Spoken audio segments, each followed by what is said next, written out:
특별한 시련이나 고난이나 어려움이 아닌데도 이렇게 전염병 까닭에 참 마치 시련의 때를 지나가는 것 같은 그런 느낌이 듭니다. 주께서 재림하시게 될 때 또 어떤 환난이 교회 가운데 분명히 있게 될 것인데 그런 일들에 대한 전조를 보는 게 아닌가 이런 생각이 좀 들면 마음이 좀 아프고 또 염려스러운 마음이 들기도 합니다. 그런 와중 속에서도 여러분 하나님 앞에 또 나오기를 기뻐하셔서 또 여러분 나오신 것 기쁨으로 환영하고 또 축복을 합니다. 오늘도 하나님의 은혜가 함께 하신 모든 분들에게 충만하기를 다시 한번 빕니다. 오늘 우리가 읽어가는 이 말씀 내용 사사기 5장 말씀을 함께 읽었습니다. 사사기 8번째 시간인데 우리가 지난번에 읽었던 이 사사기 4장과 5장의 내용은 사사들 가운데서 첫 번째 여성 사사였던 드보라와 관계된 이야기를 담고 있습니다. 이 드보라가 사사로 세움받게 된 계기는 뭐였냐면 이스라엘 백성들이 하나님을 평온한 때 섬기는 것을 또 멀리 하게 되면서 결국 죄에 빠지게 된 일로 인하여 이스라엘 백성들이 괴롭힘을 당하게 됩니다. 당시에 가나안의 한 나라였던 하솔에 의해서 그들이 압제를 당하게 되어 약 20년 동안 그들이 괴롭힘을 당하게 되면서 그들이 마침내 하나님 앞에 부르짖게 되자 하나님께서 응답하셔서 세우셨던 이 사사가 드보라였습니다. 그래서 이 드보라에 관한 이야기가 사사기 4장과 5장 이 두 곳에 걸쳐서 기록이 되는데 4장에서는 실제적인 이야기들을 담아주고 있다면 이 5장의 내용은 승리의 노래라고 부를 수 있는 시임을 우리가 알게 됩니다. 그래서 한 번의 큰 전쟁에서 승리하게 되면서 이스라엘 백성들은 괴롭힘으로부터 벗어나게 되고 이스라엘 백성들을 괴롭혔던 이 하솔은 결국 진멸하게 되는 일들이 있었다라는 것을 말해주면서 그에 대한 승리의 노래를 지어서 부른 내용 이것이 5장에 잘 기록이 되고 있습니다. 구약의 여러 많은 시의 단편들 가운데서 아마도 이 시가 굉장히 오래된 시에 해당될 것이다 이렇게 추정합니다. 왜냐하면 우리말로는 알 수 없는데 이 말이 히브리어로 표현될 때 굉장히 오래된 옛스러운 표현들을 사용하고 있는 것을 보게 되면 아주 오래된 그런 시 중에 하나다 이렇게 확인할 수 있다는 것입니다. 그리고 우리가 읽은 1절 말씀에 보게 되면은 이날에 어떤 날이었습니까? 큰 전쟁에서 승리하게 된 그 날을 말합니다. 그래서 이날에 이 승리의 노래를 부르게 되었을 것입니다. 그리고 이 노래가 전쟁이 끝나고 난 다음에 이제 좀 더 잘 완성이 돼서 이렇게 후대에 기록이 된 것으로 볼 수 있는 내용입니다. 그래서 굉장히 긴 내용들을 표현하고 있는데 드보라와 그리고 그와 함께 이끌었던 바락이 하나님께서 승리케 하신 것을 기뻐하면서 하나님께 찬양을 드리는 내용 이것이 여기 5장에 표현되고 있습니다. 이 내용의 초두에서 뭐라고 말합니까? 여호와를 찬송하라 이렇게 말하면서 모든 사람들로 하여금 여호와 찬송에 초대하고 있는 것을 우리가 확인할 수 있습니다. 너희 왕들아 통치자들아 귀를 기울여라. 내가 여호와를 노래할 것이다. 이스라엘 하나님 여호와를 찬송할 것이다. 모든 왕들 앞에 모든 통치자들 앞에 그들을 불러들여서 내가 여호와 하나님을 높이고 자랑하고 내가 여호와 하나님을 찬양할 것이다. 이렇게 말합니다. 이렇게 찬양을 하면서 그 하나님이 이스라엘 백성들에게 과연 어떤 일을 행하셨는가 떠올리기를 하나님께서는 그 백성들을 구원하신 하나님이시다라는 사실을 먼저 표현하고 있습니다. 그 내용이 본문 4절, 5절에서 보면 표현이 되어 있는데요. 뭐라고 이야기합니까? 세일에서부터 에돔들에서부터 여호와께서 나오신다 이렇게 표현되어 있죠. 세일, 에돔들 여기에 표현되어 있는데 진행하실 때 땅이 진동하고 하늘이 물을 내리고 구름도 물을 내렸나이다. 5절에 보면 신의 산도 이스라엘 하나님 여호와 앞에서 진동하였도다. 이스라엘 백성들을 애굽에서 건져내실 때 하나님께서 행하셨던 일들을 그들에게 떠올려 주면서 하나님께서 그 백성들에게 구원을 베푸셨다는 것을 그들에게 기억나게 하는 표현을 하고 있어요. 세일에서부터 에돔들에서 그리고 시내 산에서 여호와 하나님 앞에서 진동하게 하셨던 일들, 그것을 표현하죠. 그래서 이스라엘 백성들이 애굽에서 종살이 하다가 그 애굽에서부터 나와서 이제 하나님이 약속의 땅으로 진행해 가는 과정에서 그들이 시내 산에서 약 1년 가까운 시간들을 머물고 그곳에 있을 때 하나님께서 거룩한 임재를 그 시내 산에서 나타내시죠. 빽빽한 구름으로 그 산 전체를 휘감으시고 또 번개, 뇌성을 바라면서 하나님의 위엄을 나타내시게 됩니다. 그리고 그곳에서 이스라엘 백성들과 언약을 체결하시는 내용이 나타나죠. 그러할 때 하나님께서 이 신의 산을 진동시키셨다. 이런 표현들을 떠올리면서 이야기하고 있는 것입니다. 이렇게 하나님께서 그 백성들 가운데 이렇게 진동하시러 나오시는 것은 그들을 구원하시기 위해서 나오신 일임을 떠올려 주고 있어요. 그리고 이렇게 이스라엘 백성들이 20년 동안 압제를 당하고 나서 큰 전쟁 가운데서 여호와 하나님이 그들과 함께 하실 때에도 하나님이 진동하셔서 마침내 이스라엘 백성들로 하여금 승리를 안겨다 주시는 일을 하셨다라는 것을 이야기해 주는 것입니다. 히브리서 12장 26절부터 28절 내용인데 이 내용은 어떤 내용들을 우리에게 전달해 주냐면 하나님께서 옛적에 이스라엘 백성들에게 그들에게 구원을 베푸시면서 땅을 진동했다. 이런 표현을 사용합니다. 신의 산을 흔들고 이스라엘 백성들을 대적하는 그 백성들을 흔들으셨던 일들을 이야기하면서 그때는 그 소리가 땅을 진동하였지만 이제는 또 한 번 땅만 아니라 하늘을 진동할 것이다 라고 말씀하셨다고 이야기합니다. 구약시대 때 이 신의 산에 강림하실 때 그 땅을 진동시키셨다, 흔드셨다. 그러나 이제 하나님께서는 이제 땅만 아니라 하늘까지도 또 한 번 진동시키실 것이다. 이런 말씀을 전달해 줍니다. 히브리서 12장 27절 말씀에 이어지는 말씀에서 이렇게 말합니다.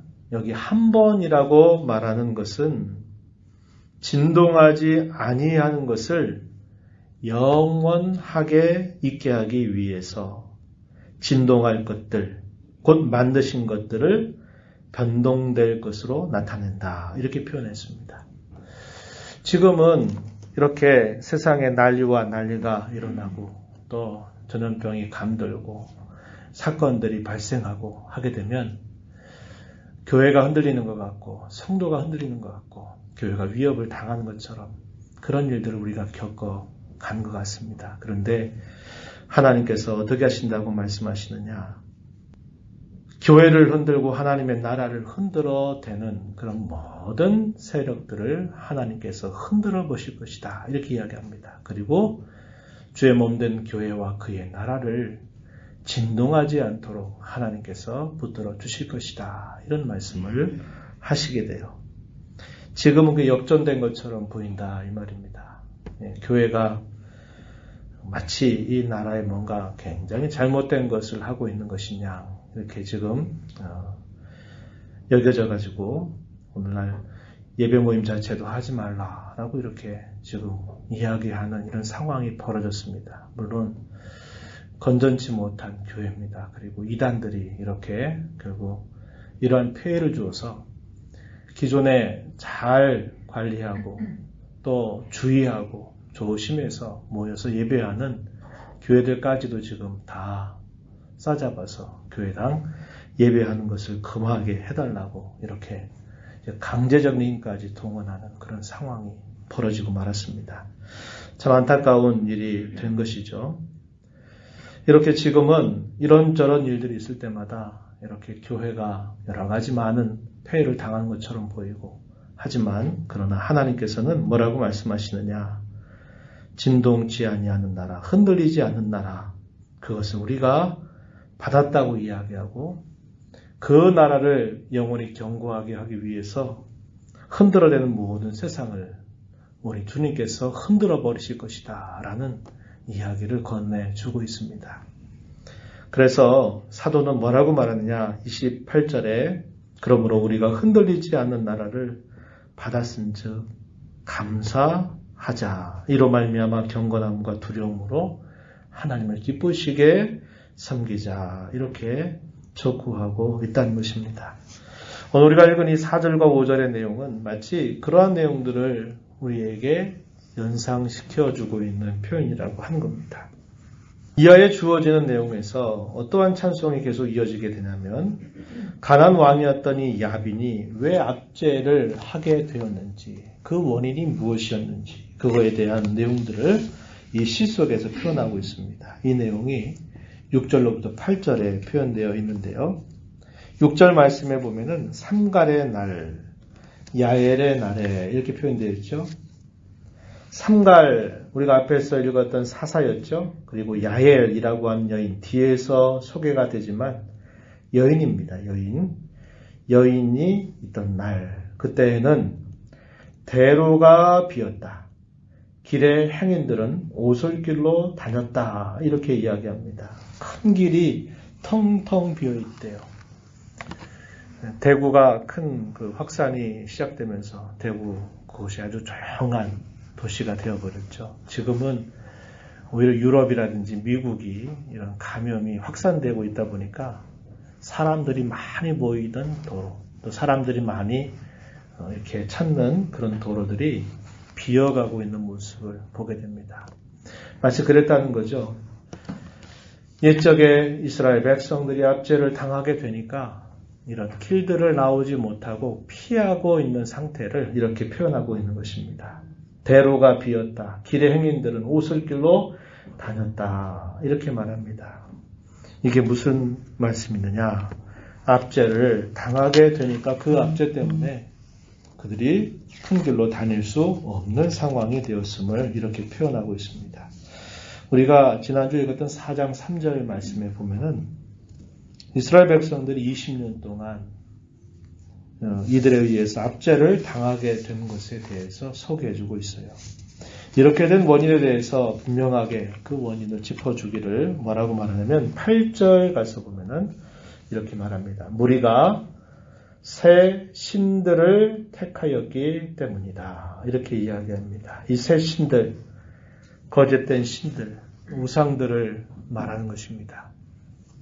왜 그들이 20년 동안 압제를 당하게 되었는가? 왜 하나님의 백성들이 큰 길을 다닐 수 없고 숨어 있어야만 했느냐? 그것은 그들이 하나님 외에 다른 신들을 섬겼기 때문이다. 라고 그 원인을 분명하게 이야기해 주고 있습니다. 그래서 사사기 4장 2절 말씀에 보면 여호와께서 가나안 왕 야빈의 손에 이스라엘 백성들을 넘기셨다. 이렇게 표현해 주고 있는 것입니다. 그러한 원인들이 있었다는 것을 분명하게 노래 가운데 표현한 겁니다. 왜 그랬을까요? 이 노래를 듣는 사람들, 이 노래를 부르는 사람들에게 분명한 교훈을 새겨주기 위한 것이었습니다. 하나님의 백성들에게 있어서 가장 중요한 것이 뭐냐? 하나님을 떠나는 것이냐? 아니면 하나님 안에 거하는 것이냐? 이것이 가장 중요하다라는 것을 분명하게 교훈으로 전달해 주고 있는 것이죠.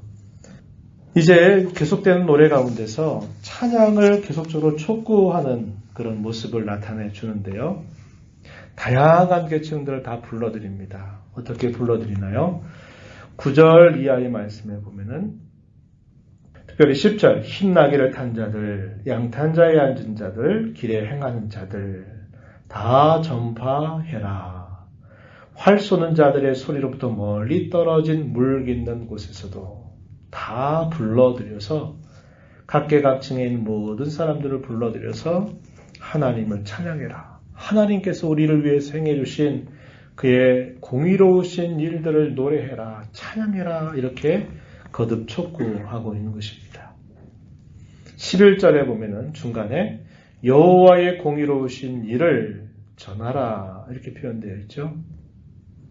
이스라엘에서 마을 사람들을 위한 의로우신 일을 노래하라. 이 표현은 약간 번역이 좀 교정될 필요가 있는 표현인데요. 이 표현이 뭘 말하냐면 여호와 하나님의 공의로우신 일을 전하라. 그리고 이스라엘에서 마을 사람들의 의로우신 일을 노래해라. 의로운 일을 노래해라. 이렇게 표현하는 말입니다.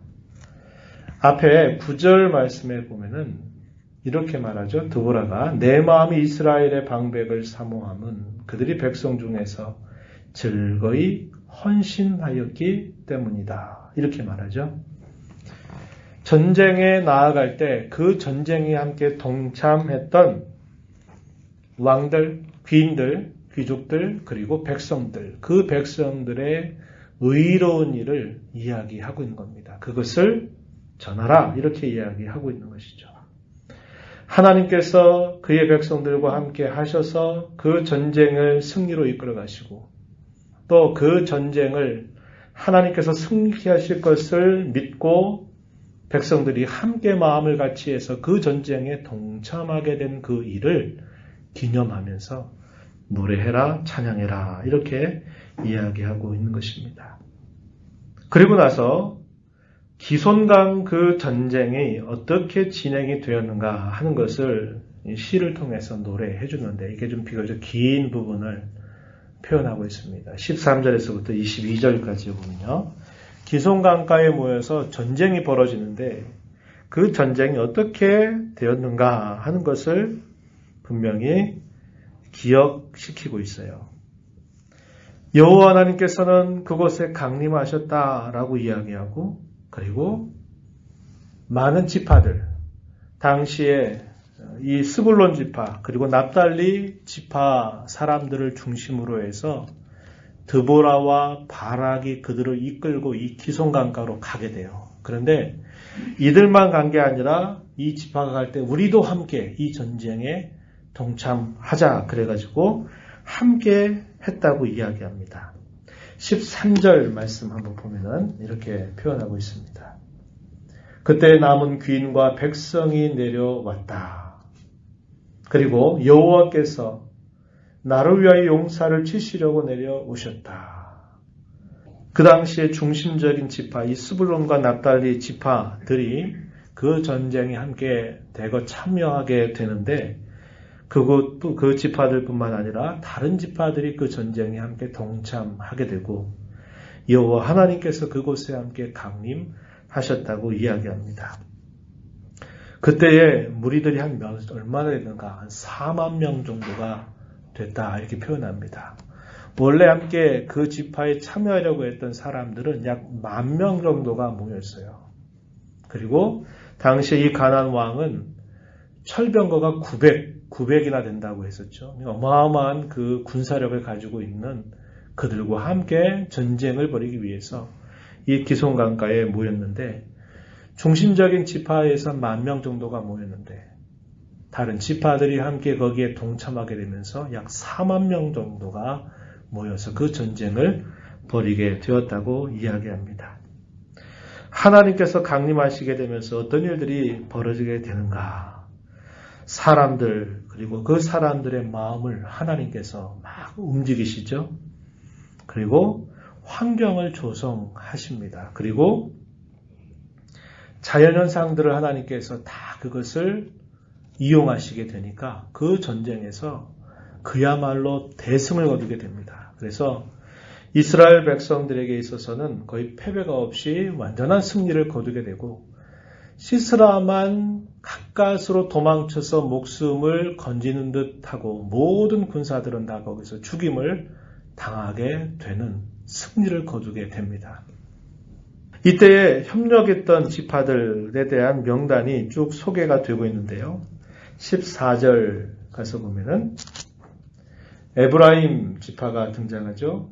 또 베냐민 지파가 등장합니다. 그리고 여기 마길, 이 마길이라고 하는 이름은 므낫세를 표현하고 있는 말이에요. 그래서 에브라임 지파, 베냐민 지파, 므낫세 지파가 함께 동참을 하게 됐고, 주도적인 지파들은 아까 말씀드린 것처럼 스불론 지파와 납달리 지파가 함께 하게 됩니다.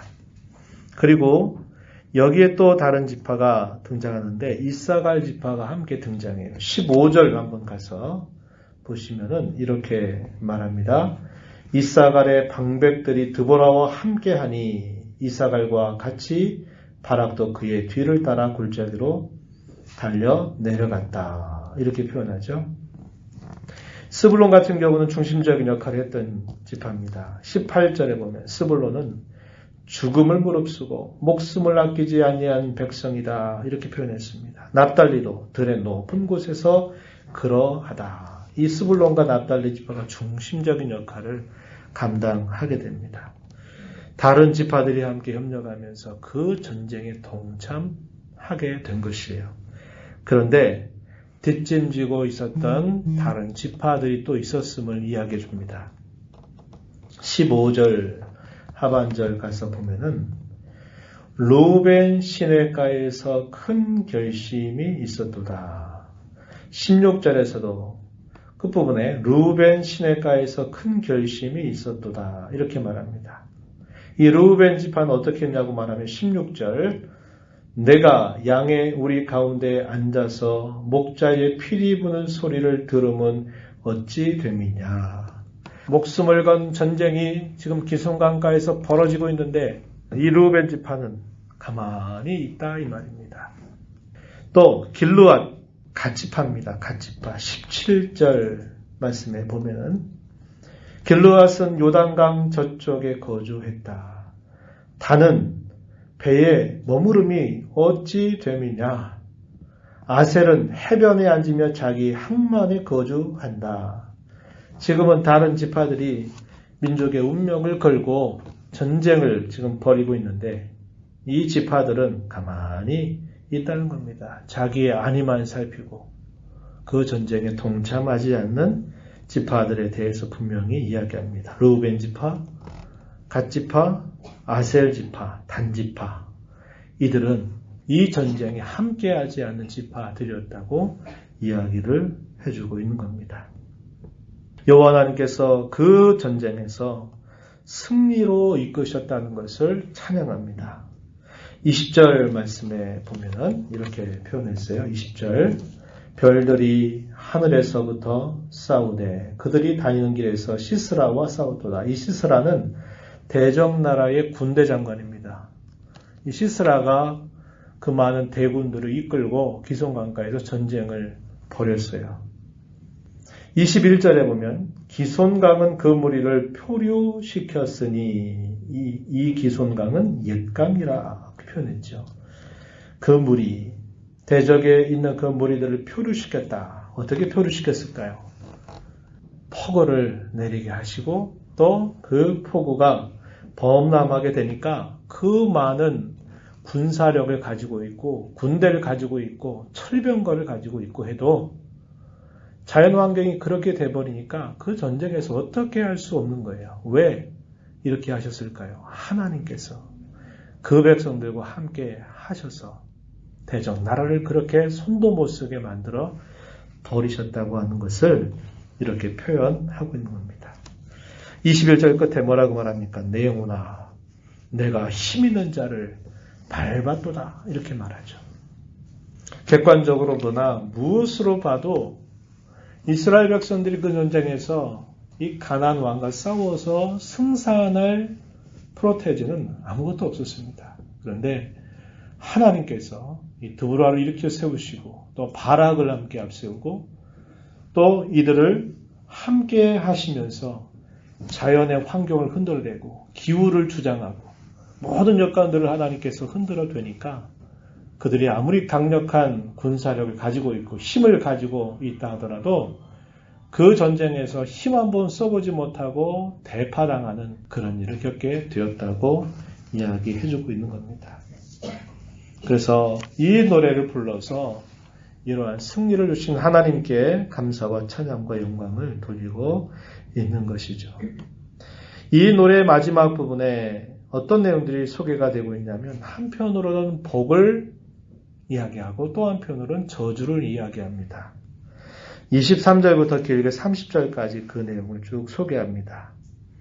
어떤 사람들이 과연 복된 사람들이냐? 결론적으로 한마디 하면 이겁니다. 여호와의 편에서 싸우고 여호와와 함께 그 일에 참여하고 돕는 사람, 이런 사람에게는 복되다 이렇게 이야기합니다. 이 대표적인 경우가 함께 동참했던 지파들도 마찬가지고 그 중에 한 사람 야엘이라고 하는 여인이었습니다. 시스라와 그의 집안 사이에 오랜 동맹 관계가 있었기 때문에 시스라가 가까스로 자기 목숨만 건지고 도망을 쳐서 이 야엘의 집으로 간 겁니다. 그때 야엘이 어떻게 합니까? 그에게 엉긴 젖, 우유를 마시게 한 다음에 쉬게 할 때 말뚝을 박아서 그 시스라를 처단하는 일을 하게 됩니다. 그래서 이 야엘과 같은 이 사람은 참 복된 사람이다 라고 이야기합니다.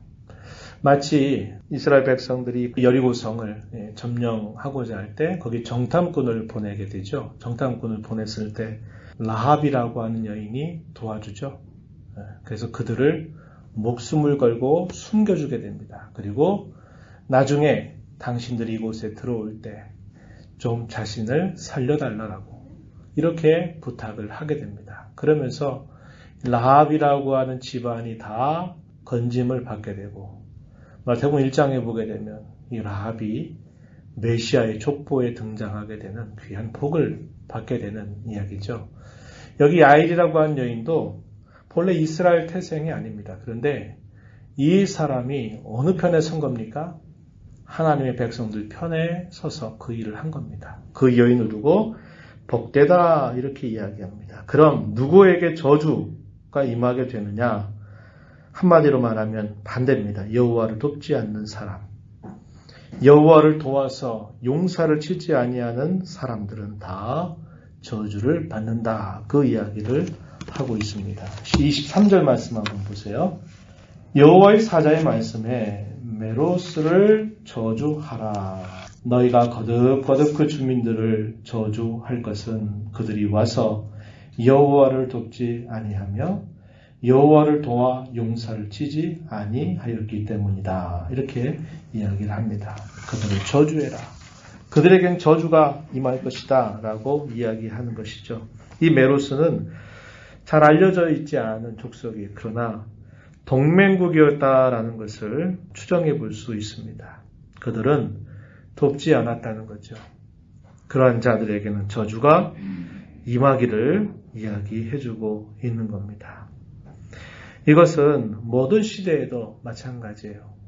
하나님께서 함께 하시는 그 편에 서서 결단하고 살아가는 사람에게는 항상 그들은 복된 사람들이지만 반대로 여호와의 편에 등을 지고 여호와의 편에 서지 않는 사람들에게는 결국 저주가 임하게 된다는 것을 분명하게 가르쳐 주고 있습니다. 마지막에 이 노래 가운데 결말 이렇게 표현했어요. 마지막 절입니다. 31절 말씀에 보면은 이렇게 표현했죠. 여호와여 주의 원수들은 다 이와 같이 망하게 하시고 주를 사랑하는 자들은 해가 힘있게 도둠가게 하시옵소서. 주의 원수들은 다 망하게 해달라. 주님을 사랑하는 사람들은 해가 힘있게 도둠같이 해달라라고 이렇게 기도하면서 이 노래를 마무리하고 있는 내용을 보여주고 있어요. 원수들은 다 망하게 될 겁니다. 이 하나님께서 섭리 가운데 늘 나타내 주시는 분명한 결말입니다. 그리고 하나님을 의지하고 하나님을 앙망하고 하나님을 사랑하는 사람에게는 늘 새 힘을 하나님께서 공급하시고 승리하게 해주신다는 것은 분명한 사실임을 우리는 알게 되는 것입니다. 이러한 일이 있고 나서 40여 년 동안 평안한 삶을 살았다라고 이렇게 이야기합니다. 마지막 절 끝에 그 땅이 40년 동안 평온하였다 이렇게 말합니다. 20년 압제당하고 큰 전쟁에서 승리를 거두고 나서 40년 동안 대적자들이 이스라엘 백성들을 넘보지 못하는 그런 평온한 시기를 보내게 되었다. 이렇게 이야기해주고 있는 겁니다. 여러분, 오늘 이렇게 듬성듬성 이 말씀들을 설명을 좀 해드렸는데 여러분들이 다시 한번 이 말씀을 천천히 한번 읽어보시기 바랍니다. 이 노래 가운데 많은 내용들이 여기에 다 표현되고 있다는 것을 확인하실 수 있을 거예요. 오늘 저와 여러분이 이 말씀을 보면서 몇 가지 생각을 하고 이제 마무리하겠습니다. 이 내용은 찬송에 있습니다. 승리의 노래죠. 어떤 일들을 만나게 되고 어떤 싸움이 벌어지게 되면 승패는 반드시 결정되죠. 이기면 승리하는 것이고 지면 패배하는 것입니다. 다른 결과는 없는 거예요. 우리가 이 땅의 성도로 살면서 부름받는 순간에서부터 구원받는 순간부터 보이지 않는 전쟁은 시작됐습니다. 그리고 그 전쟁은 휴전이 없는 전쟁이고 화해가 될 수 없는 전쟁이라고 이야기합니다. 우리 안에서 일어나는 영적인 전쟁, 우리 바깥에서 계속적으로 진행되고 있는 보이지 않는 영적인 전쟁, 이것은 저와 여러분이 구원받은 순간부터 우리가 이 땅에 삶을 마치게 될 때까지, 주님이 다시 오실 때까지 끝나지 않는 화해가 될 수 없는 전쟁을 우리는 시작한 것입니다. 내가 이기지 않으면 나는 지는 것입니다. 내가 지면 이길 수 없는 것입니다. 이것을 우리가 기억하면서 영적인 싸움을 어떻게 승리해서 승리의 노래를 내가 부르며 주님을 높일 것인가 하는 그 원리는 똑같은 것입니다. 하나님과 함께하는 삶에 있다라는 겁니다. 하나님의 편에 서는 데 있다는 겁니다. 어떤 일들을 결정할 때 내가 이런저런 상황에 눈과 마음을 빼앗기고 내 중심이 거기에 빼앗기게 되면 내가 올바른 결정을 할 수 없게 돼요. 하나님은 삶의 모든 순간순간에서 너 무엇을 택할래? 이렇게 우리에게 끊임없이 묻고 계십니다. 그럴 때 물어야 돼요. 상황이 우리를 이렇게 몰고 가고 상황 때문에 어쩔 수 없다 라고 하게 되면 우리는 항상 그 일에서 승리할 수 없게 돼요. 그 상황이 우리에게 무엇인가를 요구하고 우리에게 무엇인가를 계속적으로 결단을 촉구하여도 우리는 그 상황에 먼저 반응하지 말고 하나님 편에 서는 길이 무엇인가를 먼저 생각할 수 있어야 합니다. 이것이 승리의 첫걸음이에요. 벌써 내가 서야 될 그 자리에 발을 내딛지 않고 내가 반대 걸음에 대한 발을 딱 내딛고 있으면 그 다음은 어떻게 되겠습니까? 반대길로 계속 가게 되는 것입니다. 그래서 첫 발을 바르게 내딛는 겁니다. 그게 뭐냐? 하나님 무엇을 원하실까? 어떻게 하는 것이 하나님의 편일까를 무엇보다도 바로 결정을 해야만 된다는 거예요. 그래야 우리가 승리할 수 있고 승리의 계가를 불러 하나님께 영광을 돌릴 수 있다는 것, 우리는 이 이야기를 통해서 잘 배우게 되는 것입니다. 여호와의 편에 서 있는 사람들과 함께 하십시오. 우리가 아까 읽었던 말씀 중에 구별되죠. 지금 목숨 걸고 내걸고 싸우고 있는 그 전장터에 하나님이 함께 하신다고 하니 나가자 그래서 그 전쟁에 나가가지고 지금 목숨 다해서 싸우고 있는데 다른 지파 사람들은 가만히 있는 겁니다. 가만히 있어요. 그러면 안 되죠. 여호와의 편에 서는 사람들과 함께 나도 그 자리에 함께 동참하는 것입니다. 이게 교회가 가야 할 길이고 성도가 서야 할 자리임을 우리는 반드시 배워야만 합니다.